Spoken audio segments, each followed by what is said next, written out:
A sudden string of spree killings hits a small town. Each crime scene has destroyed electronic displays nearby. And the perpetrators all commit suicide by cop.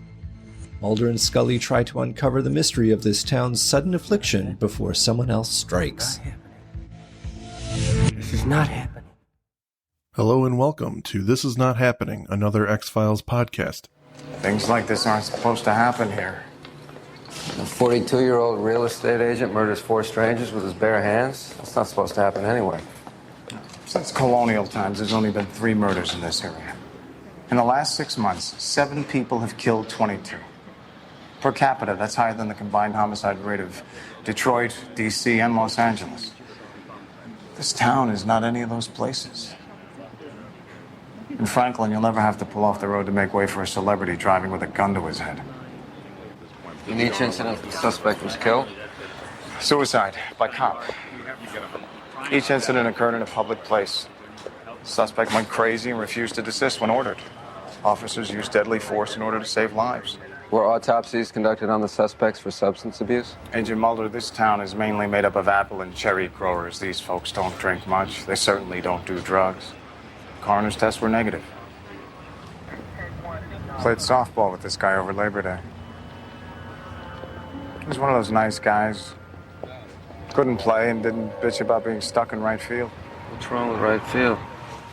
Always the first one to shake hands at the end of the game. Didn't matter whether he won or lost. Gotta have an arm to play right field. Bought a round of beers afterwards, even though he didn't drink. I played right field. Welcome back, everybody, to the show. You are listening to This Is Not Happening, another X-Files podcast with me, Andrew, and with Mike. Mike, say hello. Hello, everyone. Excellent. Good to be here. Yes, it feels comfortable, doesn't it? Comfortable in the chairs? Yeah, feeling good. Just relaxing after a long day's work. Yes, a long day of bloodletting, perhaps? Topical for the episode? Yeah, definitely. Yeah. Out on the farm. Yeah. A lot of steer needed taken care of. Well, that's what happens. We are reviewing Blood, the 3rd episode of season 2, written by Darren Morgan, who I didn't know played the Fluke Man in The Host. You certainly did. I made comment of it in the episode. I don't listen to everything you say. Oh, A lot of the time I'm writing notes like debate style so that I know how to come back and rebut. I gotcha. Yeah. I tune me out too sometimes. It's okay. Exactly. Yeah, he played the Fluke Man, and Blood was his first at-bat for the show in terms of script and story. So he dabbled here, and then by the end of the season, of course, we get Humbug, which is all him. But the teleplay is Glenn Morgan and James Wong. So I'm assuming they took his story and transformed it into something that would work for the script that they'd shoot from. Yeah. From what I understand, this episode was very kind of being fleshed out as it was being shot. So it wasn't all...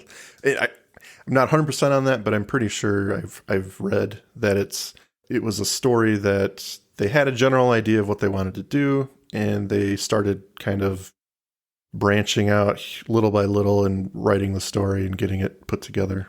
Oh, that follows. Well, and it was directed by David Nutter, so that'll automatically make it, awesome. Oh, yeah. But really, I think the star of this show is William Sanderson, who plays Edward Funch. And audiences may recognize him as Sebastian from Blade Runner. Yeah. Exactly. I mean, what a catch, eh? He's no small potatoes. No, he's been in some pretty big things, and I think to join a fledgling show like this, that's pretty cool, even if it's only for one episode. Well, yeah, I don't think he's going to get his sequel episode, or he comes back. And this time he's afraid of bats. Yeah. Well, speaking of fears, turns out the writer, Glenn Morgan, teleplay writer, has hematophobia, a fear of blood. So very much writing what they know. Hey, if there's one thing you should do, it's write from experience. And I think it came out pretty fun this time. I will not spoil it by saying I think it's a really great episode. Yeah. Yeah. But I did, as it turns out, I took a blood test today. Oh, Yeah, it was easy. I got an A+. that's good. Congratulations. Thank you. It's hard to do puns on single words, so I thought I would pepper it with dad jokes. That's good. All right, I'll save my others for later on. Do we want to start with the review? Let's start. Excellent. Well, we open on a busy postal office floor in Franklin, Pennsylvania. Sorting machines push letters in a never-ending cycle through the machine of Edward Funch, who types in zip codes. A letter gets jammed in the machine, and going to remove it, Ed gets a paper cut, just as his boss comes out to ask him for a word. After a drink of water, Ed's boss informs him that he's gonna have to let him go. Cutbacks, he's the low man on the totem pole. You know how it is. But maybe he can stay on until the end of the week. We've all been there, haven't we, Mike? That's the worst, man. Yes. We don't really want you around here, but help me out by staying till the end of the week. I think he is legitimately, I can pay you a little bit more, but it does have this feeling like, do me a favor by staying on. My favorite part is this warehouse full of people, and they could only scrounge together $100. So they obviously don't like him that much. Well, it's $1994, so, converted to today's dollars, it's probably around $5,000, right? $5,000. Yeah, exactly. I think that's how that works. So I think it's, there's some nicety there. But no, it is a token amount, to be sure. Well, Ed, ever the nice guy, is going to go back to his post, continues to enter those postal codes, and we see the codes displayed on a digital readout on his machine. But suddenly, with a musical sting, the display shows the word kill. Ed looks again, and it's just a regular zip code. Happens again, and a third time, not just kill, but kill him, and then kill them all. And then Whiplash by Metallica kicks in. Yeah, it's very much on point. Well, Ed maybe isn't seeing things, it appears. What do you think? A practical joke by the post office staff? on the day he's getting fired. Yep. Yeah. I see. Someone's sending those signals from HR. Like, let's see what this guy does. Greg and Gary are looking from behind to call him. Like, do you think he's going to lose it? Oh, he's going to lose it. I don't know. He looks a little freaked out.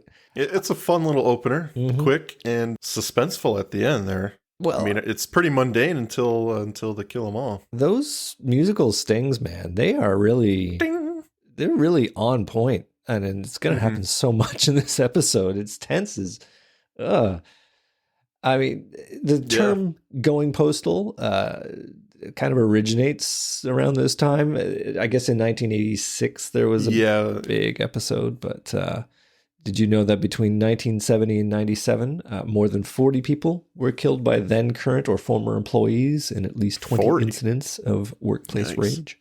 Well, I mean, at least it was a low body count. 20 separate incidents, only 40 people. That's good. Not good, but good. Per capita, it's pretty low, actually. It's pretty low. But we've definitely upgraded. Seeing that job, though, I'm not surprised. Like, oof, can you imagine doing that for 8 hours? I worked in a factory for the past 10 years, and it's pretty mundane. Yeah. It sucks. I mean, in the advent of like podcasts and such, you can probably just let your hands do the work and put your brain somewhere else, right? That is up for debate. A lot of employers are like, we don't want you to listen to anything. You have to be on full alert at all times, even though there's nothing around you that's going to blow up or kill someone. Yeah. I guess there'd be a liability issue there, right? Like you got run over by a forklift because you're listening to your podcast. Well, that's different. You're walking in the walkways and the driveways. So that's different. I guess you can't do that, but. Well, that's interesting. Maybe we'll hear about a podcast killing somebody, and then podcasts will become topical. Before we blow by it, Andre Daniels, who plays Harry, his boss, is he going to come back? No, we saw him in Tombs as the husband and wife duo who adopt Tombs after he. It was him. Yeah, he did have that everyman dad look to him, doesn't he? Yeah, but he didn't have the guy who's overly excited to take in a suspected killer. Yeah, and they didn't even put a mustache on him. So no, wow, he's very much the same guy. That's pretty brazen. Well, then we have our opening credits. No, nothing special about that. No wacky extra text or anything. And after that, we are squeezed into an elevator with what seems to be way too many people. No one is comfortable. And one man squeezed into the back glances over to the digital readout showing what floor they're on. And a note is visible there, read out in digital. It says no air. It has a visible shock to the man. Note changes to can't breathe. Then kill 'em all, complete with musical stings. And then we cut to a murder scene, which is pretty rote for the X-Files. Mulder's arriving in the company of a police officer. This is Sheriff Spencer, and he's going to be our tour guide for the episode. Mm-hmm. Spencer is glad Mulder's there because whatever's going on here is way over their heads. Mulder tours the scene in silence as Spencer describes what they've done. Mulder sees the bloody handprints in the elevator and notes that the digital display of the elevator has been damaged. He wonders aloud if it was damaged during the incident. Then he goes to see the suspect. We learn that this was a 42-year-old man. He's suspected of murdering 4 strangers with his bare hands. In this sleepy town, Franklin, there have been 3 murders since colonial times, and now 7 people have killed 22 in the last 6 months. Mike, this is not a place you want to move to. That is a big jump. That is a huge jump. In each of these cases, the suspect refused to comply with police officers and were shot dead. In examining the body, Mulder sees an odd green discoloration in the suspect's fingertips. Mulder sends the body to the FBI for an autopsy. Cue Scully. I think we're going to see Scully, hey? We're going to get some Scully in this episode. Get a little bit of shoulders and waist up Scully, I'd say. So what do you think of that crime scene, man? Well, I like the Home Depot variety blue tarp that they're using to cover the body. It's a little sporadic for me, right? I mean, there were several people in that elevator. Mm-hmm. And like they're spread out all over the place. Did they just wait for him to come get them? Or like, I just find it weird that he caught up with so many people as they're fleeing an elevator. They're pretty vague on how the crime happened. They don't walk us through it because it'd be pretty horrific. But if you can imagine, he loses it in the elevator and starts strangling the closest person that's near him. Mm-hmm. What strikes me is that everybody just let him do it because he's stopped by the police, right? Yeah, all the people that are in the elevator could, help the person being strangled or something. Well, and I could see if he is just so completely freaked out and psychotic that he looked like a pretty beefy guy. He's a big guy. So, nothing was going to stop him from strangling that first person, but then he moves on to the next person, and maybe because it's a packed elevator, you can't really get around in there that would be kind of glad I didn't get to see that because that would be pretty gross to watch. But that would have been a terrifying scene. Yeah. I guess my thing is that the body count got up to 4. Like, I can't really see how that happens, but it's like these people just deserved it because they're that dumb to not get away. It's like this guy didn't have a weapon on him. I'm willing to go with the episode for now because it's the least of its sins. But that's certainly, like, if you told me that he strangled 2 people, I would be okay with it. But 4, believer. That's on line with the Beyond the Sea, where we hear of, the guy strangling his entire family at Thanksgiving dinner. And even in that episode, we thought, how did he do that? Exactly. Was it a complicated arrangement with a lynching at the table, or did he do them one by one out in the back? How did he manage that? We still never figured that one out. No, and nor that we need to. It's just an impressive accomplishment. Well, let us talk about this episode, and we're going to go now to Ed Funch. He's going to go get some money out of an ATM, and we overhear and then see a little girl is having a nosebleed, and this is our introduction to the notion of blood. Well, actually, I guess Ed's paper cut is the very first introduction. That's his very first one, but didn't get a whole lot of clarification on that in the post office. Yeah, I think there we were just like, this is the tip of the hat to the episode, right? Mm-hmm. There's going to be blood. But here we see his reaction, and he looks very uncomfortable at this. Yeah, it's getting very tense. He's freaking out a little bit, and he's recoiling from this when the screen on the ATM changes from, what you'd expect to the words security guard. Mm-hmm. And a shocked Ed looks over, and indeed sees a security guard.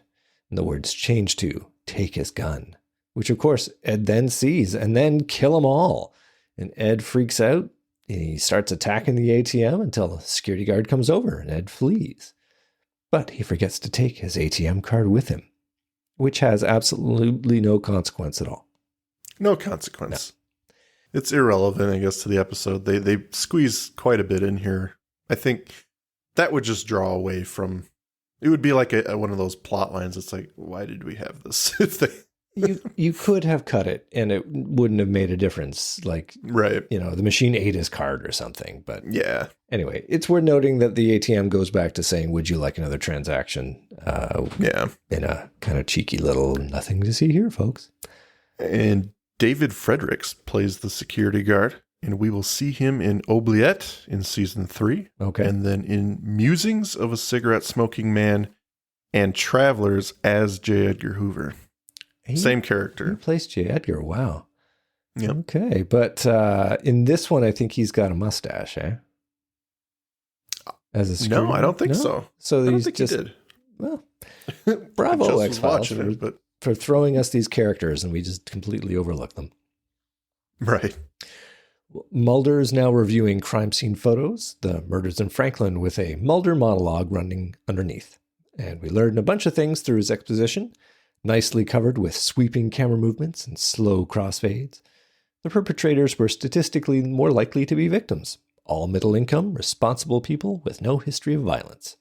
Relatives and friends reported only minor displays of dysfunctional behavior. During this monologue, we see that Scully is reading these notes. Mulder indicates that the residue found on the suspect's fingertips is an undefined but non-toxic chemical found on plants. Mulder drops a line about UFO mass abduction cases, and I like Scully's quip is like, I was wondering when you'd get to that.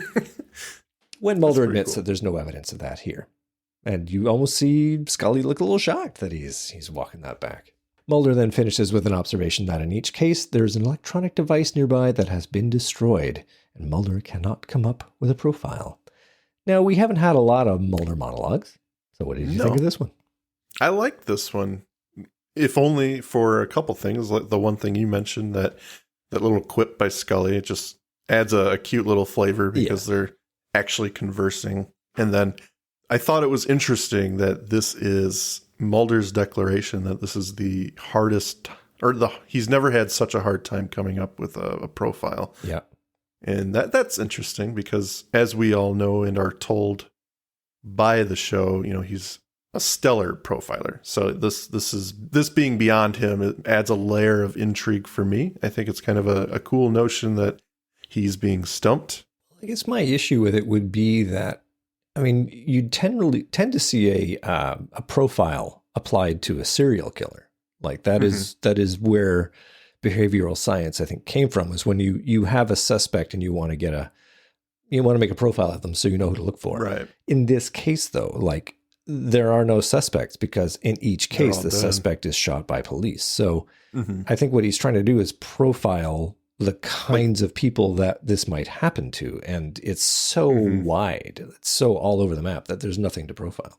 That's quite a large net you got to cast to kind of reel this situation in. And I think, he's trying to find a link between the dead perpetrators and possibly find someone who could act this way again before they do. So I think that's kind of a cool concept. A little daunting, I will say, but just thinking about it. Well, it's so random. And speaking of, we're going to get our next random incident because we crossfade to high heels walking in a dimly lit garage. Isn't it just Requa's style? This camera shot? Oh yeah. I think it's very contrasting with her red suit or dress suit, whatever you want to call it. Yeah. What I find laughable in this is just how terrifying this guy is. This guy's just a creep. Well, I would argue unintentionally terrifying. I don't think that... I don't know. This guy, in my opinion, this guy deserves to go because he is a nut job trying to do this to this woman Oh, come over here. You can't see anything over here. You have no idea who I am. He's Don't not worry a rapist. about it. He's just written that way. I mean, No. unfortunately, what he is he's completely oblivious to the impact that he is having on Mrs. McRoberts. He is very oblivious. And you can tell that when he begins whistling. And let me tell you, ladies and gentlemen, people who just whistle like that, that's bad news. I think he could have instantly made a nicer seduction mood, because I don't know. Just turn on a fucking light. Turn on some lights, you know? That's I think that's my issue. The little self-awareness of the customer you're talking to. Maybe she's not comfortable walking into a dark corner with you. I mean, it's with like all this machinery around and these tools that could kill her or something. It's like he's gone out of his way to make it a threatening environment. It is absolutely that. Why don't you come on down? Sun sets about 6, maybe 7:30. Come over here. I'll make sure to light this as poorly as I can. Well, show you what's wrong with your car. In his defense, she's late. You know, if she came in earlier, there would have been a lot of natural light. You know, the garage has a lot of west-facing windows. So if she'd gotten here earlier, she would have seen the golden sunset. It would have been really nice. That's true. It would have been beautiful. Yeah. Well, it's not that. It is a dark, dingy garage, and the sounds of a mechanic working on the car can be heard as she is calling out for him. We have this long sequence where our woman, Mrs. McRoberts, is here to pick up her car and is extremely nervous about this mechanic's intentions. And he plays it convincingly slimy, not at all aware that he's coming off as a theoretical rapist. He begins to tell her all about other problems he's discovered while working on her car, as if reminding us of the stereotype that all mechanics will lie to women about cars. The digital display nearby that's analyzing the engine suddenly switches to a line of single text. He's a liar. He'll rape you. He'll kill you. Kill him first. And the mechanic has the poor judgment to put his hand on her shoulder, which prompts her to grab a ratchet wrench and whack him with it. He's about to put up a good fight when she stabs him with an oil can nozzle, and a nice touch as his blood pumps out of the nozzle and he falls to the ground dead. The computer readout now displays analysis complete. Mike, are we having a flashback to Ghost in the Machine here with the little one-liner sense of humor? Yeah. Well done. Mission accomplished. Insert new engine. I don't know. It's just a little bit on point, but that one was a little jokey, but I'll take it. It's fine. I sped through this scene. It is a lot longer in its development, and I will give it credit that it does do a nice slow build of the tension. Like she's an excellent actor in this scenario because you can tell she is on edge. Like she is not comfortable here. Well, she definitely got to flex her muscles. I think coming off of her other job. This is Ashley Gere, the porn actress, if you were not aware, Andrew. What? I was not aware. Oh, she is a fan favorite, apparently. Okay. You can catch her in movies like Internal Affairs, Aroused 2, okay, Cheating, Masseuse. Wow, all right. I sorry, Mike, I didn't realize you were a connoisseur. I'm just trying to make people uncomfortable. That's all. So was this her big break going into legit? She just jumped over. No, she like was doing porn, did X-Files, still doing porn. Oh, went right back again? She never left. This was just like, she dabbles. Okay. I saw through her IMDb, there's a couple things here and there of legitimate like Hollywood stuff. Yeah. And then, everything else is adult. But yeah, she does a pretty good job in this episode. And I wonder if she's Vancouver based. Like, did they hire her because she was a local and they needed somebody? And that's a question. I don't know. It's like, it's not like she's not being asked to do anything that, a non-porn actor would have a problem with. It's not like they're asking her to show her boobs or something. It's... This is pretty tame. It is extremely tame. And from the research I did for this episode, this is very tame. This is her tamest role. Yes, very much so. Well, I mean, although the passion is there. It is certainly there. Listen, I would not have said you need to hire a porn actor for this role. But as I said, the performances she gives is excellent. I totally buy that this is a person whose adrenal gland is blasting On itself into overdrive. oblivion because of what's happening to her. Well, as is typical, our scene shifts in time and is now a crime scene. Mulder is taking photos of the mechanic's body. He surveys the crime scene looking at a work order, describing an oil change, when Larry Winter, county supervisor, comes over. Mike, where have we seen this guy before, or where will we see him again? Larry Winter is George Toulianos, and we have seen him in Eve as Dr. Katz. Yes. And it's hard to disguise this guy as another This actor. guy has one look, doesn't he? There With are that no white hair and that tan skin. Well, and I'm sure he had the white mustache in the other role too. Like this is his signature look. This is his look. Yeah. Winter wants to know if this is the beginning of a serial killing spree or is it as random as the other ones. And Spencer and Winter argue about whether the cases are connected. Well, Mulder goes through the work orders and discovers the order for Mrs. McRoberts' car, a damaged digital display. He declares that they are connected. It's like that bomb that the other two weren't expecting. Yeah. The sheriff is like, no, these aren't related. This guy covered his tracks. This was a murder, blatant. Nothing seems to be common. But of course, he missed the electronic display. Yeah. And then Mulder's like, they are related. So here, I think we can confirm that the mechanic is bona fide slimeball, because if the repair was replace a digital display, does that mean go and check the engine? He was full of shit. Yeah, he was the stereotypical sleazeball. See, so am I right? He deserved to die. This guy was going Apparently he to deserved it, predator someone. Well, And he it could certainly very set well the have been her. stage for his own demise pretty convincingly. I don't feel sorry for that guy. I know he's innocent technically. Yeah. Well, he was setting the stage to fleece her 6 ways to Sunday because he's going on about replacing engine mounts. It's like, Let me tell you, your headlight fluid is getting low. your A-frame is out of whack. Because, I mean, I'm sure replacing a digital display is like, yeah, you got to take the dash off and, pull that thing out, swap in a new one. It cost you $80 and a bit of labor. But, going on about engine mounts, come on. Yeah. So Mulder and Spencer go to Mrs. McRoberts' house to ask her a few questions. She tries to beg off, saying she's late for work, but Mulder fast talks his way inside. I love his line, tell him that I'm the reason you're late. Mm-hmm. She clearly doesn't know her rights. He breezes inside. Mulder goes on to ask about her car, and she fobs him off, saying that's her husband's department, goes to make breakfast. The display on her microwave tells her he knows. Mulder confronts her with what he's discovered. She signed the invoice. Did she pick up the car? Kill them both, reads the display. She replies in a croaky voice, yes, and proceeds to slowly make her breakfast. And Mulder examines the microwave display. It doesn't show the message for him, just the time. Mulder continues to press the issue. How did the car's digital display get damaged?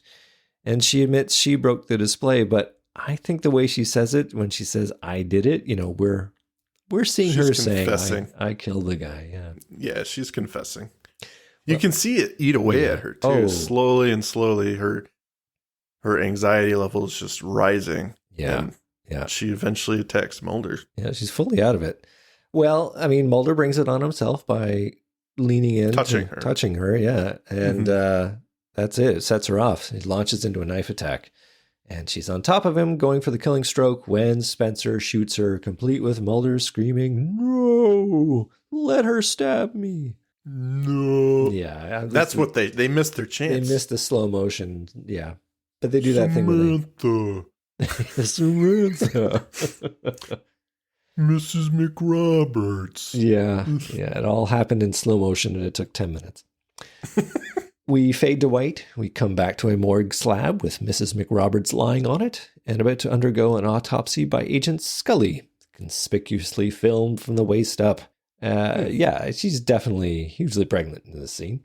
Yeah, I like the next time we see her. It may not be the next time, but when they're in the office after Mulder gets sprayed. Yeah, and she's got that tall tray that's. And then I was waiting for like a box of Fruit Loops to be, stuck in front. She's just munching. Yeah. It's in front of her belly. Scully autopsy's notes here are narrated. The main talking points are that the victim had extremely high levels of adrenaline in her system, 200 times normal. The adrenal gland displays extensive hemorrhage from wear, and she displayed some evidence of intense phobia. Lastly, a compound was extracted, I think, from her vitreous humor, from her eyes. That can't be easy. And it's similar to what Mulder found on the previous killer's fingertips. Scully has gone further to identify that it shares side effects with those found in the use of LSD. Hey, it's a drugs thing, Mike. Oh, yeah. Yeah. So I gotta say, 200 times normal, like, no kidding. That's you're freaking out. Like, can you imagine? I don't even know if that's what conditions can actually bring that on, if that's even livable. Like, I don't know the chemicals and how the body works, so I don't know what kind of number that is. But yeah, I can imagine, obviously, it's very high. And props to the writers. They set it up nicely, right? They say that it's normal for homicide victims to have elevated levels of adrenaline, because obviously it's an intense situation, but 2 to 3 times, and this is 200 times. So no wonder the adrenal gland has a little wear and tear, because it's working overtime. But it makes the performances that we saw from Miss McRoberts, from the dude in the elevator, from Ed Funch, makes them quite believable now, because you know physiologically what's going on behind the scenes. Yeah. Well, speaking of Ed Funch, we're now with him. He's applying for a job at a department store. And he gets shut down pretty quickly by Jane, the clerk, who slaps down a back in 1 hour sign and walks away. She just says, nah. Nope. Yeah, see ya. Plop. Do you think that she took one look at him? Poor guy, man. Sorry, they're not accepting applications. You need to be this attractive to work here. The rude clerk is BJ Harrison, and we will see her in Never Again in season 4, and then Never Again after that. Get it? Oh, I see what you did there. Well, if she was nicer, maybe she would have been. Yeah, if she wasn't so mean in this episode, maybe she would have gotten a third role. Well, I'm convinced it's because you can't put a mustache on the ladies. So, it's hard to give them different looks. Although it would be funny, that's how they swap them into different roles, just like the guys. Well, Ed is lost. He's figuring out what to do next. He's walking around the store, and he's accosted by a woman who's hosting a blood drive. He's freaked out again at the prospect of blood, and he stumbles away. And then he walks into a store display of televisions, and they begin to change channels seemingly on their own, showing fleeting scenes of violence, Charles Manson, OJ fleeing in his white Bronco, a burning building. Ed is mesmerized. The TVs finish their show, changing to Waco, I think. I'm sorry? I think that was Waco, wasn't it? It could very well be. One of them was. Yeah, that's Waco. In Waco, yeah. I mean, topical, violent events. Really. Very, very topical for the time, for sure. I mean, OJ was pretty quick before this. I think they're lobbing on to a little bit too topical, because that doesn't really fit in with Charles Manson, Waco, and I think that's the Rodney King meeting. It feels like, okay, sure. I know what that is, but... I like what they're trying to do, but I think you may be right. It may be a little off-brand for what's happening to Funch. Just a little bit. Obviously, they want to sell the violence aspect that would push him to raise his levels internally. And I think whoever is doing this, while he's in the store near the guns section, that's kind of what I got from it. Yeah, I mean, that I didn't want to get into it yet. I kind of wanted we don't have to. Well, and only to say that I will introduce the topic so we can talk about it later. And that is to say, who is behind this? What is the methodology here? Because it could be one or two things. One, I think we can clearly agree that there is somebody who has engineered the situation, the introduction of the LSDM, and that it is having an effect. And it is probably not accidental. But you could go a bit further to suggest that the technology is also being manipulated to direct people. That's certainly what Mulder eventually suspects. Believes, yeah. I think it beggars credibility because of the way the technology would have to be adjusted. That's a problem sometimes. And the TV section right here is definitely one of the harder things to justify that way. And I have a theory on that as well. So we can save that for the end. Yeah. We'll go all over that in our final thoughts. So all that to say that he watches some pretty messed up TV, and then it changes to just a single line of text behind you. Ed turns and looks. It's the gun department. And the sentence is changed to "Do it!" exclamation point. And he wanders over towards them. Meanwhile, the televisions have returned to their regular displays. So he is going to buy himself some justice. Oh, yeah. And we cut back to Mulder, jogging along the streets of Franklin, where he happens to see a city truck driving along the street. A worker is flinging what appears to be compost onto city trees. Intrigued, Mulder goes over to inspect what the worker has flung. It's a pile of dead flies. Mulder inspects one. It is clearly dead. This happened where you live? All the time. Yeah. I can't tell you how many flies have been thrown in my face by accident. Just walking on the sidewalk. Yeah. Well, here comes the fly truck again, I say. Yeah, it's an interesting strategy. But it does take us to the lone gunman. Oh, yeah. Which, killer cut. Yeah, automatically makes it a better episode. Yep. And especially this shot where they are clustered around a desk and where it's a reverse angle, so we're looking at them, but we're looking at Frohike through his desk magnifier, and it's great. It's just a really nice setup. Have you ever come across this chemical compound? LSDM. Obviously, you haven't read our August edition of TLG. Oh, I'm sorry, boys. It arrived the same day as my subscription to Celebrity Skin. Come over here. So, Mulder, where's your little partner? She wouldn't come. She's afraid of her love for you. She's tasty. You know, Frohike, it's men like you that give perversion a bad name. Here. Toxic pesticides. The chemical you have in that report is called lysergic dimethrin. It's an unreleased experimental synthetic botanical insecticide. It attempts to act as a natural pheromone. LSDM is sprayed on the plant, which invokes a fear response in the pest. You know, get out of here, there's danger. The insect reacts and leaves the plant. Why won't they release it? Is it possible it affects humans in the same way? Possible. Let me show you something. This is actual newsreel footage taken in the 50s. They're spraying DDT, a chemical the government did release and determined to be safe. 30 years later, they found out that women exposed to it had higher rates of breast cancer. They convinced local officials it was even safe to spray on children. It took a decade of bureaucratic and industry heel-dragging before it was banned. Different chemicals, same stunts.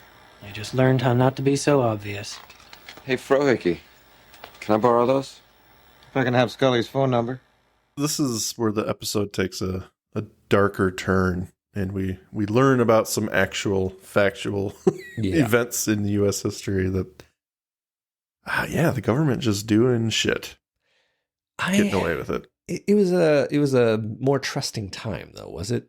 It was. This and idea that's the scary part. You know, we're so innocent, at least at that time, and, you know, maybe even still in some ways, that we just trusted the government as our friend, and they could never do anything that would endanger us. And then, you know, your eyes are awakened 30 years later when you've got cancer and you can't have kids. And that's just I think there's also a case to be made that this is chemical engineering providing a solution that appears like magic, right? Like this is a way that we can solve this problem immediately. So let's do it. And we've done some studies and it looks safe, so I can't see any reason why we wouldn't do it. Thalidomide is an excellent example of that, right? It was this wonder drug that was great for morning sickness, but then it created these horrible birth defects. But you wouldn't have known that at the time because you needed to have those results to show you there was a problem. Obviously, you wouldn't do it that way now, but it's pretty horrific. Yeah. Well, Mulder asks to borrow Frohike's night vision goggles, which Frohike will do if Mulder gives him Scully's phone number. What a perv. Do you think he gave him the number? Absolutely. Yeah, I think it'd be a good gig. That would have been the way to end the episode. She just gets a random phone call during an autopsy. So what are you doing? Yeah, that would be good. Well, it's now late at night, and Mulder is staking out various crop areas with his night vision goggles. and he drives around to another field and he's wandering through it when a helicopter flies over, spraying him with chemicals, and he falls to the ground coughing. And we cut to a commercial. What did you see at that moment? Did you see like, oh no, Mulder's gonna die? Or it was interesting. I mean, coming off the last scene with the lone gunman, it's like, okay, this is exactly what we were just showing on video, right? So then it's like part of the story is being answered because, you know, he went to the lone gunman. Now he's in this area that he's identified as a possible spraying location. And sure enough, he gets nailed with some chemicals. It's like the story is getting put into focus a little bit more. And I think that's... Yeah, I think the only thing that's a bit of a reach is that he goes into the meeting with the lone gunman with the flies. And he said, okay, this is clearly a strategy. You know, we don't know what it is, but it's weird that they did this. And there's a reason that they did this.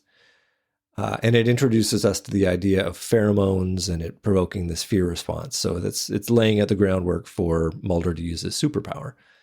But for him to immediately then go, I'll borrow these night vision goggles and search around for the idea that they might be spraying stuff. Like too convenient. It comes out of nowhere, and I kind of wish there was a little something that made him go, oh, maybe they're spraying. You know, maybe a helicopter flies by, you know, earlier in the episode. And he's like, what's the helicopter doing? That would be, that's the move, I think. Yeah. Identify it earlier or have it in the background. You just kind of notice it if you're watching closely and he doesn't even notice it, something like that. Yep. Yeah. But yeah, you're correct. It's the same setup as in, The Host, where he sees the poop truck go by. Mm-hmm. And it's later on, he's like, wait, that's the link, right? If we saw a helicopter fly by, then he would go, that's weird. And then later on, he would put the dots together. So would have been nice to have that. Well, Mulder is now at the hospital. He's alive, folks. He's okay. He didn't cough to death. It's all good. And Scully's here and checking him out and looking very much the doctor. Meanwhile, Mulder is laying into County Supervisor Winter, accusing him of spraying the experimental insecticide on crops and that it's linked to the homicidal behavior of the townsfolk. Winter is taken aback. He counters that he lives in this town. He's got children. He'd never dump poison on anyone. Spencer takes Mulder's side, and with that, Winter admits that this plan was hatched in order to protect the economy generated by farming. A bug is causing millions in crop damage, and the irradiated flies were not effective. They decided to spray in secret, figuring that delays to get approval would destroy the industry, and Spencer's more concerned about the fact that 23 people have died. Winter says that the spray was proven to him to be safe. Mulder asks him to say, well, who proved it to you? And an angry Winter storms out. So, Mike, who proved it to Winter? What are we not hearing about here? That's the thing, is who is this entity that sold him on it, and what real tests did he do to make sure that this works? And the answer is none. The answer is he had a focus of, I need to shortcut the system in order to save my ass because I'm elected. Yeah. I got to solve this problem now.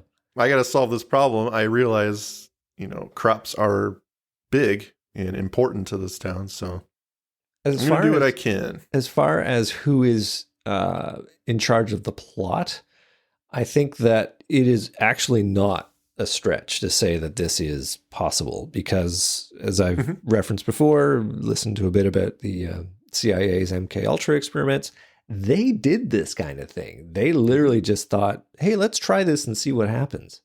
And it was not scientific. It was not like they had people watching and taking notes. It was literally just somebody had this idea of, I think we can do this. And they would dose people with drugs and just, things would happen and they would not take any notes. It's not like they had look at this, it worked. And now we'll do this for everybody. It's like, no, let's try this next crazy thing. So as far as that's concerned, I'm on board with this just being like, somebody had this idea. Let's try these flies. Let's try this LSDM. See what happens. Mm-hmm. Well, Scully reluctantly agrees with Winter. Her tests haven't shown that Mulder's exposure to LSD-M has affected him. Spencer asks to see this chart, and while she and Spencer review it, Mulder looks up to a TV, and he sees the words, "Do it. Do it now. Smashed at him with music stings. But then the fake out's complete as we see it's an ad for a gym. It's clever. It's a nice little fake out, yeah, because you think, oh, he's been sprayed, now he's going to go homicidal. But no, it's just a fake out. It does inspire him, though. He asks Scully if she's heard of subliminal messages. Mulder then spins a theory with his superpower, suggesting that LSDM is being used to provoke a fear response, and then subliminal messages are sent with nearby electronic displays to tell them what to do to alleviate that fear. Spencer, who's been on board until now, decides it's time to check out, while Scully quips that maybe Mulder's right, maybe it does indeed provoke signs of paranoia. And she is true to form as she asks who would be engineering this plot, and Mulder, equally true to form, chooses the government, referencing similar plans in the past with DDT, Agent Orange, germ warfare on an unsuspecting public. When asked why, the better question is why. Yeah, exactly. And she is there doing right by the viewers who are asking the same question. Why? And he's like, it's an exercise in fear to distract the people below from what the people above are doing. How do you feel about that line of reasoning here? Well, I will go so far as to say that paranoid Mulder, like, it does give credence to the idea that, yeah, he has been sprayed by LSDM and maybe it is provoking a paranoia. Like, it's accentuating the natural inclination he has to be paranoid. So I would like to think that what's happening here is the drug is having its effect on him. But as for the actual line of logic, it doesn't really track. Yeah, that was a thought that I was thinking. There has to be an outside goal of the government to want to control by fear. Like, they're just making people kill each other. So if what they're doing is making people more alert to things happening by being paranoid, investigating their surroundings. I don't know that control by fear necessarily works here for me. Well, I could see it as, I mean, we're going to dive a bit, I suppose, into the backstory on why this is happening. And they do give us a lot to work with, to their credit, because in other episodes, I'm thinking of Little Green Men, they don't. You're just kind of left to your own devices to fill in the gaps. And here, I could imagine a case where, in a sort of, maybe a situation where you're thinking about going to war with your neighbor or initiating some kind of hostility. Mm-hmm. Dump this stuff in the water, and now your population just goes crazy. So, they're taking themselves out. I could totally see a market for that, right? Yeah. As for using it to control your public, I think that the negative consequences outweigh the possible advantages. I mean, yeah, you're right. They're not looking up because they're looking side by side and down. But like, what if you're in an elevator with somebody who's friggin' paranoid about not being able to breathe? Guess what? You might be strangled by somebody you were testing. So yeah, a little bit too chaotic. And I can see why test it there in Franklin, because it's this really small community where you can maybe monitor the results. But I tend to go with the idea that this is like the CAA shotgun test of, hey, we'll try this and see what happens. And then it's like, didn't work. Let's bug out. This town will devolve. If no one intervenes, this town will just devolve into post-apocalyptic Mad Max territory with one victor. Yeah. Sitting on a throne of skulls. Yeah, and paranoid as fuck. To be fair, we do now, actually, in the episode, get to a point where the agents actually accomplish something. Because, it's a bug of mine that so many episodes, the agents are just observers. They don't actually accomplish anything other than pick up the pieces and see what happens. In this case, though, having got to this point, having confronted Winter, Spencer now walks back in and he's talked to Winter. They've reached a compromise. He's going to suspend the spraying. And more than that, he's going to launch this public blood testing campaign to see if there have been any effects on the local population. So the agents, having come and done this investigation, having, looked into the matter, have actually done something and are going to essentially save the town of Franklin from this apocalypse that you've just described. So good on you, agents. But the counter to this is the official explanation won't mention anything about the side effects of LSDM being the cause here, which I guess... Bureaucratic nonsense. Saving his own ass. Well, I guess it's the pill they have to swallow to get what they want. Right. And I think it's fair given what they're about to do. So yeah, for sure. We cut back to Ed Funch's house where he's watching TV. Commercial is playing, which explains the free cholesterol testing that will be happening in your area. And I have to imagine that some time has passed. Could have done with a long crossfade here because literally it's been about 10 seconds from when Spencer's explained what's going to happen. It's so fast. And let's do this. Okay, we've got a full nurse on Ed's doorstep pushing the buzzer. And it's like, wow, that's efficient. But the commercial explains that this cholesterol testing could save his life. And his gaze wanders over the gun and bullets that he's purchased. He's a ticking time bomb. Buzz at his doorbell spooks him, and indeed, he looks through the window to see that it's a nurse who's come to drain him of all his vital life essence or something. Anyway, he's freaked out. Looking over, we see the television is now displaying the single word, blood, complete with musical sting. He turns the TV over, smashing it into a display of sparks. Calculator displays the word blood, and as the nurse smashes the doorbell to get his attention, that's one dedicated volunteer.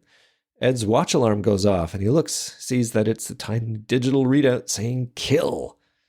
A sudden calm comes over Ed, and he lovingly strokes his new rifle. Oh no, is the episode losing you? No, I love the episode. Yeah. Is this a little forceful? I'm sorry, if someone came to my doorstep to poke me with needles and shit, I'd be like, get the fuck off my porch. I don't care what credentials you show me.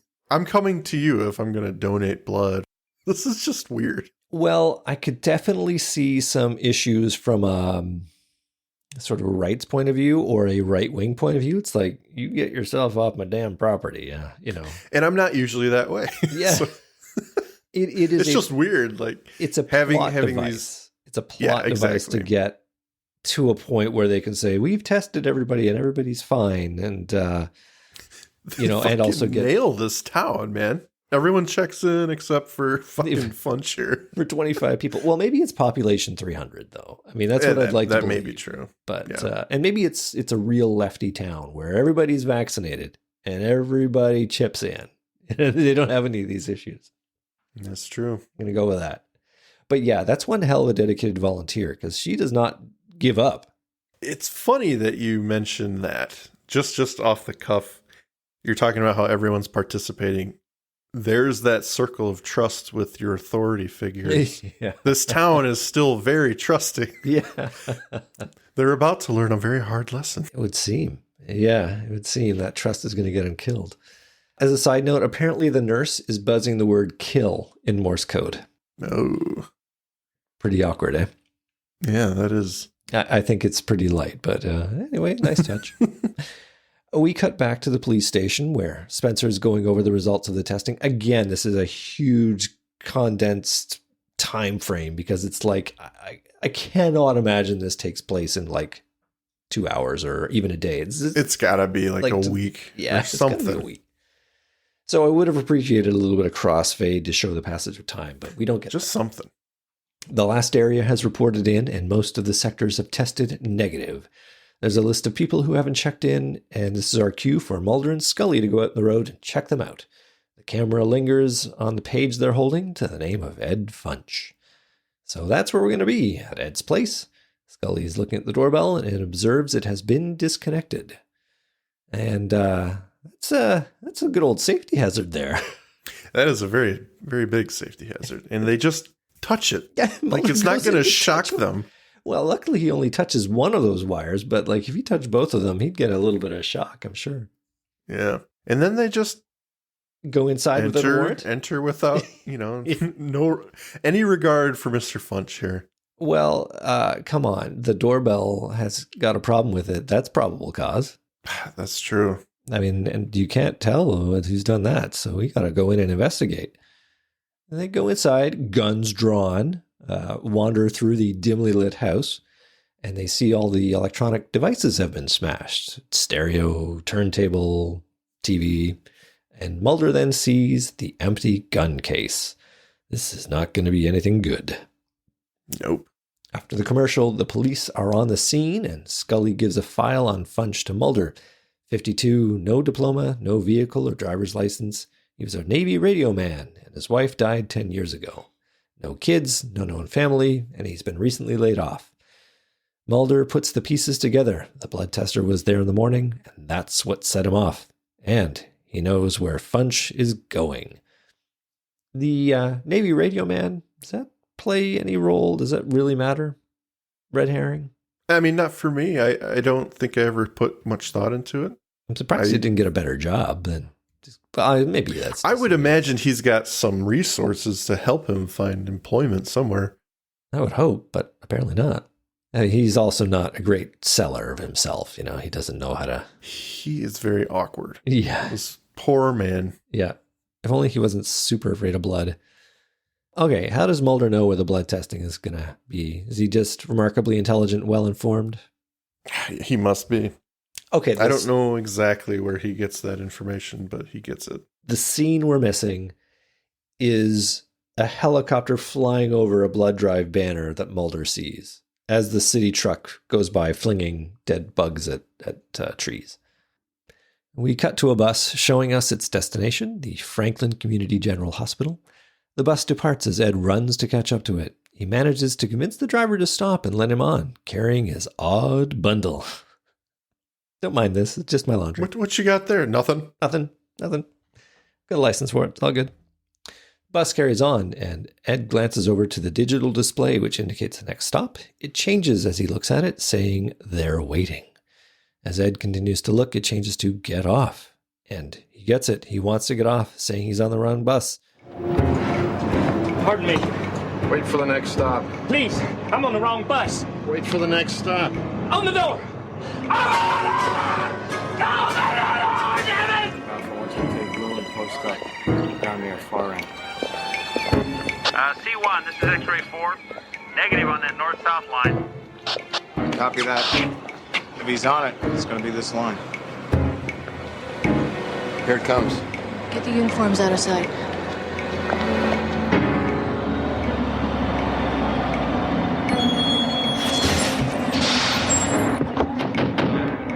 You seen this man? Yeah, I picked him up.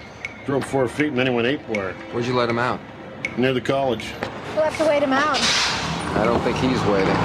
The turn from 0 to 60 is fantastic. I mean, this is why you hire great actors, because just everything about him, his physicality, how he's screaming it just think of how little he has to work with, right? Yeah. He's got the least amount of dialogue of anyone I can think of in this show. It's so true. He barely has any lines. He's not interacting with anyone other than very short, very sporadic, one-line people where they're generally just turning him down for something or hindering him in some way. But it's not like this drawn-out scene where he can play off them and really act. So he's doing all this by himself, and I think he's killing it. Oh, it's amazing. Like, this is a Monster of the Week episode, and he's the monster. But right. He's a totally sympathetic monster because you can see he's being manipulated. And, you could see yourself in that situation just completely losing it. Like, you have all the puzzle pieces to know what's happening and what's going to happen. And I don't know. It's a virtuoso performance that we're getting here. So, yeah. I also just want to say, I love how the messages, like the little subliminal messages here, the way they're displayed, often when we see them the first time, they're very small. Like they're in the side of the frame in a device, and then they're small in that device. So it's really small. It's easy to almost overlook, but because the rest of the setup of the scene is so bland, they just jump out. It's like that elevator scene and you see no air. It's just, stands out because it's so counter to what you'd expect to see there. And you're like, why the fuck does that say no air in an elevator? And then here it's saying they're waiting in this tiny little script. And then we get a little close up in case you missed it. So, thanks, director, for giving us that, because maybe I would have missed it. But it's so well done, just to show you they're these tiny, inoffensive, easy to miss messages. But of course, they have this huge impact. Mm-hmm. It's really smart. I liked it a lot. Mulder flags down the bus, showing his badge. He shows the driver Ed's picture, and the driver confirms that he was on the bus, but then he went 4 feet and he went ape wire. Ape wire. Yeah, it's the name of a great song. I like ape shit better than ape wire. Well, it's either haywire or ape shit.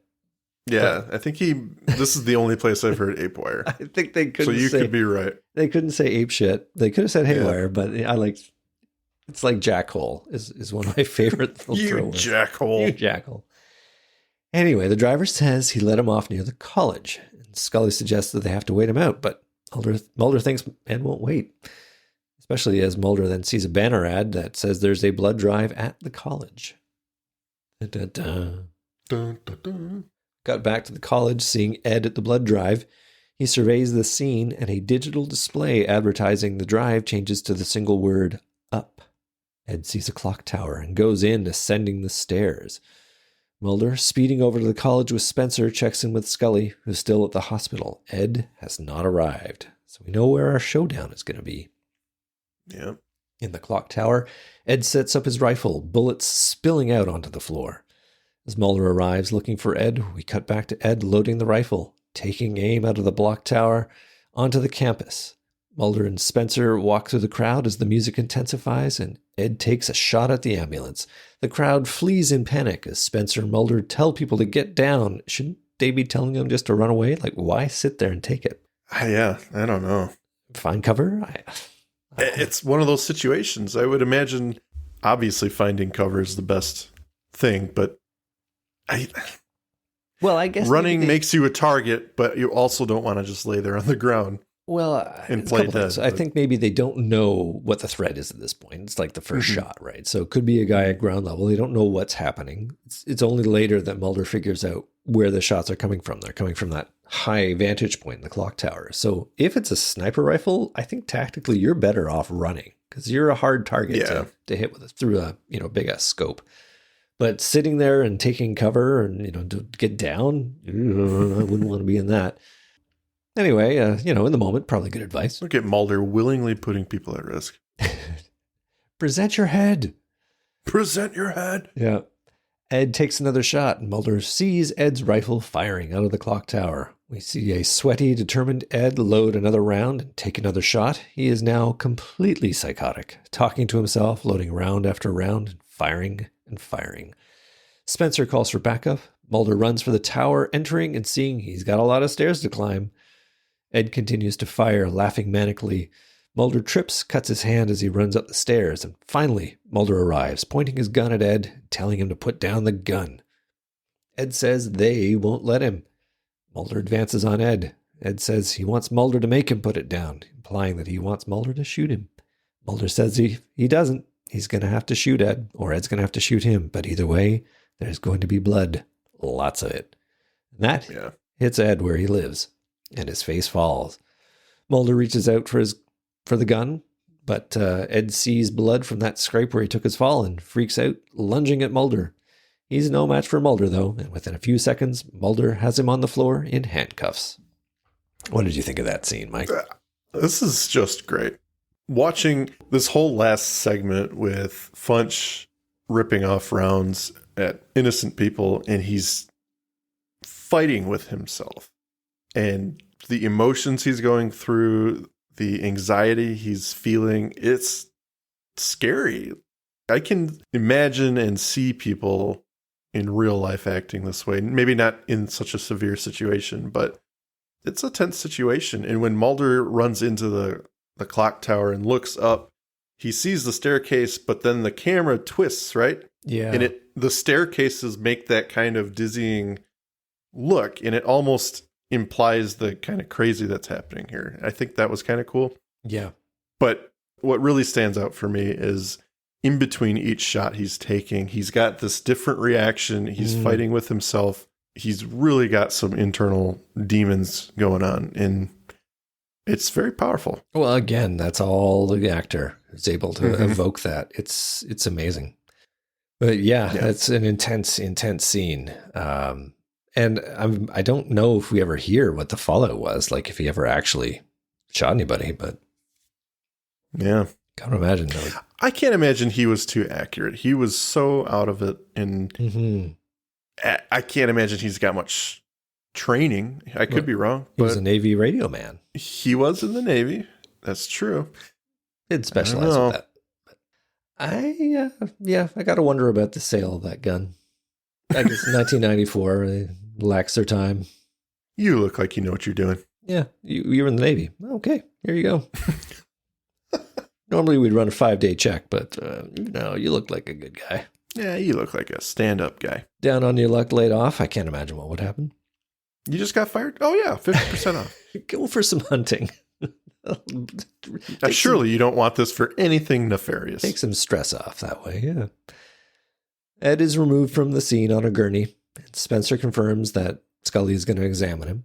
Mulder wants unrestricted access for questioning. And Spencer quips that Mulder knows more about what happened to him than he does. That's It's a good line. probably true. That's a very good line. It makes Mulder think for a second.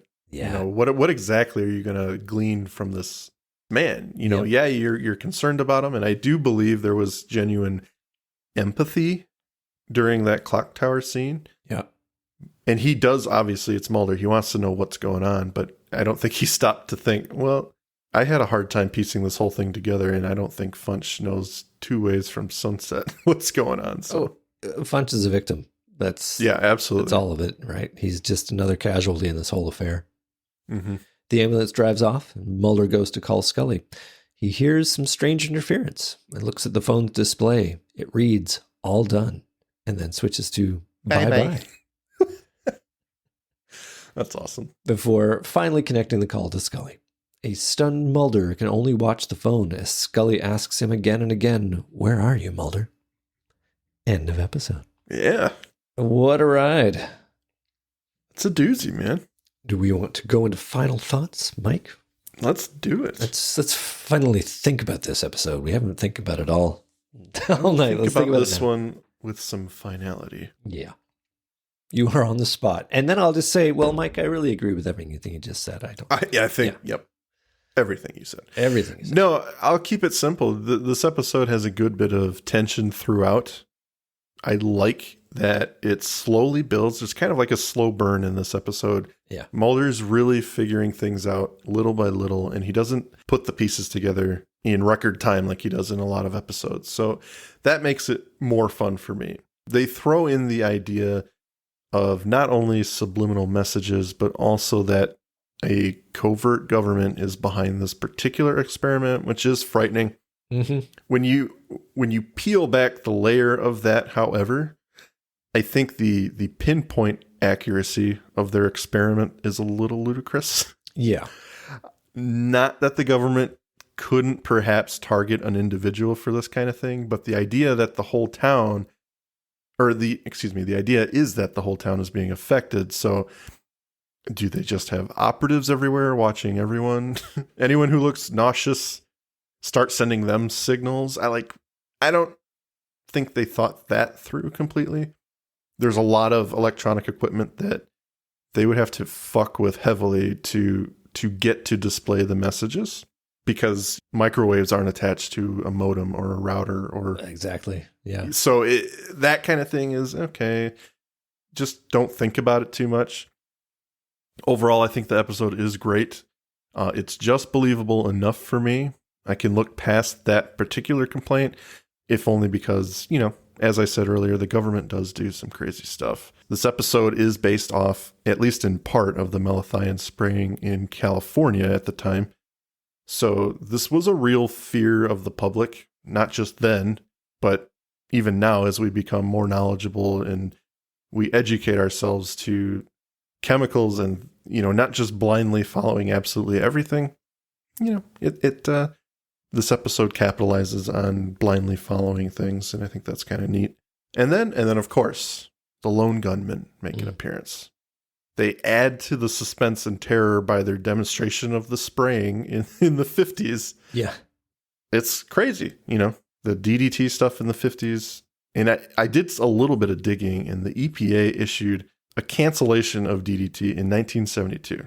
So think about that. Yeah. How long that was before they decided this is not good for you. Yeah. So much time to develop cancer or to realize you can't have children or you'll have birth defects if you were pregnant at the time. I hate to tell you that you live right now in the country where the EPA's got to have a rock solid case before they can do that, or else the manufacturers of DDT will go, you are interfering with our commerce and we are going to sue your pants off. Yeah. William Sanderson does a phenomenal job, as we have said. And especially in that last scene, I think he just brings it home and you feel for him. He's not a bad guy. And the episode really wants you to know that he's a victim. And yeah, he sells it. And you do at the end feel bad for this man who was just trying to kill a bunch of people. Well, Mike, I agree with all of that. Oh, just kidding. I have a few others. That's the show, ladies and gentlemen. Too easy. Yeah. The only thing I wanted to delve into a little bit is the idea of whether or not there is this larger conspiracy at play, the sort of technical component that would be required to make that happen. I prefer to believe that it is the lighter touch of just they tried the dead flies, and then they tried the spray. It had LSDM in it, and that is having this effect on certain people that is heightening their anxiety, and then they get into these situations, they have hallucinations, and then it provokes them to, these acts of violence. That is what I see, and I think it is buttressed by the scene with Mrs. McRoberts when Mulder's interviewing her in her home. She looks at the microwave and sees the messages, but then he gets an opportunity to see, and he doesn't see the message. I was going to put that forward. I think a genuine argument, give or take a few other scenes, is that these people have phobias that are so severe that the chemical being introduced to them makes them see the things that they're afraid of. Yes. So the reason they're seeing these messages is not because the government is, in fact, sending the signal. It's that the outside, the chemical is what the government's doing. Their phobia is allowing their body to manufacture these words coming across the screen. Yeah. And if you think about it like that, that makes the episode a lot better. I don't know that that's what they were going for, but... I think they're giving us a lot of possibilities to embellish what could be happening here. I mean, Mulder himself, in a paranoid moment, describing how it's subliminal messages and, that there is a source behind it. I think it's either really lazy or it's really brilliant. And I prefer to believe it's brilliant in this case because they have that scene of him seeing the microwave and not seeing the text, which is our confirmation that it's the person who's affected, which is seeing these hallucinations.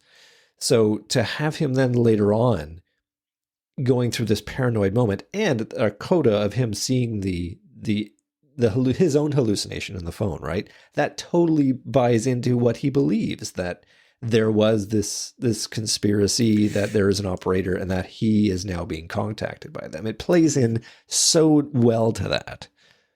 The only arguments I have with this theory that we're both really excited about is that there are those scenes where Funch will see something and it does look like someone's controlling him or guiding him. Like in the department store where it says behind you. Yeah. It's like, okay, did Funch subconsciously see the gun section and then manufacture that message? Or like it's those small scenes that make me question whether or not what we're talking about now is actually legitimate. I want to believe what we're saying is what's happening because it makes more sense and it's cooler that way. I think it's totally that case that he at some subconscious level, he walked in, he saw the guns, and there's this part of his brain which is it just clocked it. Yeah. And he didn't even think about it. Yeah. And it's then coming forward to say, do this thing. And even when he's on the bus and he sees the thing saying, they're going to be there, they're waiting for you to get off now. Yep. I think that's even then still his brain is acting in overdrive, figuring out that, they're on. And that very well could be. Yeah. I'm like willing to overlook those. I think I think we're onto something here. The only way it could possibly work the other way, where you do have some agency or some operator there who is able to direct this action, You would need to have a lot more subtle cutaways of people in vans, which they have done. In a couple of episodes, they've had the guys driving around in vans and, just being there in the background. And it would be great if the lone gunman could show us some tech where they're able to point a gizmo at a digital display and poke in some digits, and now they can make that display show anything they want. It's completely analog. It's not about getting into the circuit. It's just I can send a message to that by tuning into its computer vibrations. I don't know what it is, but if you had that, then you could then justify the idea that there is somebody out there who is able to just wave his wand and insert a message there for somebody to see. But even that wouldn't cover the broad range of situations that we have before us. Like, Mulder's cell phone. Does that mean there's somebody there who's able to just point their wand at his cell phone and make it? And talking about this makes me go, I think they're poking fun at Mulder at the end. Absolutely. Because he is indeed paranoid. And they call to it countless times in the show about how paranoid he is. So this is really just him being Mulder, and he's seeing what he wants to see. Yeah. At this point. Which is why I think it's quite brilliant, because they are defying the stereotype they've set up of him with his superpower being able to track the plot and figure it all out. But in this case, he's just extenuating and imagining what it could be, but he's impaired, and that's what's happening here. Well, man, it is Darren Morgan who has his hands in this episode, and if there's one thing that guy can do, it is turn the X-Files on its head. Yeah, so true. I'm loving this idea. I think we're onto something here, and I got to be honest, it's not until recently that I started thinking this way. I'm glad we're on the same page there, because it makes the episode more enjoyable. Not that it wasn't before. I already loved it. Yeah. And it was the one thing you hear people trying to wrap their brain around is is it so possible that the government could be doing this? Isn't it a little too broad? But yeah, it takes some thinking, but you can actually get there. Well, we want to trust our characters.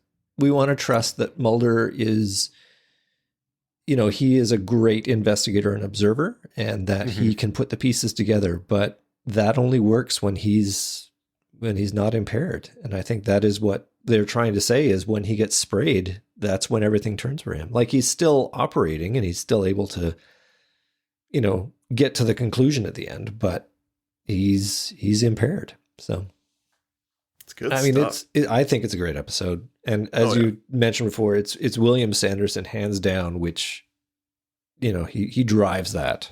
He drives it all the way home. It's so good. And leaves us hanging in a pretty brilliant, truly X-Files way. I think we had a few listener comments on this one. We had a couple today. Let me pull them up. I had to give them a little bit of a nudge. Yeah, they're lazy. All right. Listener comments. Emily Messenger says, William Sanderson's performance was top-notch. I loved seeing TLG back for their second appearance on the show. I was impressed that they were able to handle Jillian's pregnancy the way they did, with her still being a part of the case even when she wasn't actively involved on site. But my favorite part about the episode is that it led to this meme, and of course it is the fan favorite meme of Mulder looking at his phone, and then it shows the phone screen. It says, "I'm a suck that spooky dick." Yeah. Which is pretty awesome. It's a good one.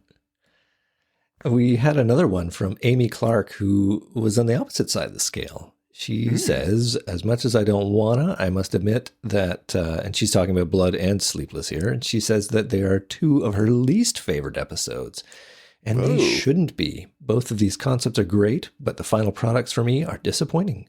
Blood is all over the place tonally, with the most bizarre response to an active shooter in TV history. Well, she's not wrong. That's the response of get down when there's a shooter in the building. This was a very innocent time. They don't have our 2023 response. This was not an shooters, everyday occurrence as it is now. Yeah. God, I missed this. Yeah, she also says there are always moments or lines in every episode that are great, but there are so few or far between in these two that they are a bit of a slog for me. So, yeah, I think fair. They're in this one particularly, we don't have that much of a connection between Mulder and Scully. Like I found it interesting that they essentially communicate through monologue. Like Mulder writes his notes and Scully's reading them, and then Scully writes her notes and Mulder seems to be reading them. So that I thought was interesting, but it tends to highlight the fact that they are not partners. You know, they are disconnected, which I don't think is accidental. I think they actually craft that quite well. Anyway, it's valid. Certainly the odd reaction to the active shooter. Yeah. Totally concur. That is very, I think it's also the heat of the moment. He didn't know where he was. He didn't know what to say other than get down. What do you do in that moment, right? Yeah, I would imagine adrenaline kicks in real quick and you got to just act on the fly. Yes. And all he could think of was get to the clock tower, but valid point. Absolutely. Well, I think that's it for this one. That was a bloody good time. It was. It was filled up to the veins. Oh yeah. But it does remind me of a story. Because when Grandpa died, we couldn't figure out his blood type. He just kept on saying "be positive." Well, that's nice of him to go out on such a lovely note. To encourage you. That's right. He just kept on screaming it. Yeah. It's weird. What a nice guy. Yeah. Did he come out of that okay or no? Oh. Oh no. It wasn't actually my it was a joke, Mike. I know. Oh, you got it. Okay, I was see what I was doing there. Okay. I did. Oh, well, okay. Well, I'll give you this last one that I dug up there where a priest, a monk, and a rabbit go to a blood bank. And the rabbit says, I think I'm a typo. I think I'm a type O. I get that. Yeah. Okay. But it's a priest, a monk, and a rabbit. Oh. Good stuff. Works on so many levels. Anyway, that's the end of the show. Thank you so much for listening, lovely listeners. And we look forward to ranting and telling bad jokes again to you very, very soon. Mike, say goodnight to the lovely listeners. Good night, listeners. Thank you for listening to today's episode. If you liked what you heard, please rate and review on your podcast app of choice. Andrew and I would be eternally grateful to you fine people for helping us expand and get the word out. Also, we've got a killer group on Facebook. Feel free to join in on the discussion at facebook.com/groups/thisisnothappeningpod and become an official member of the syndicate. We do polls and we have questions for every episode to give you guys the opportunity to chime in and possibly let your voice be heard on our recordings. And please join us on our new Twitter at tinhxfilespod, no dash, to stay up to date on everything, moment to moment. Thank you, and remember, don't stop swimming.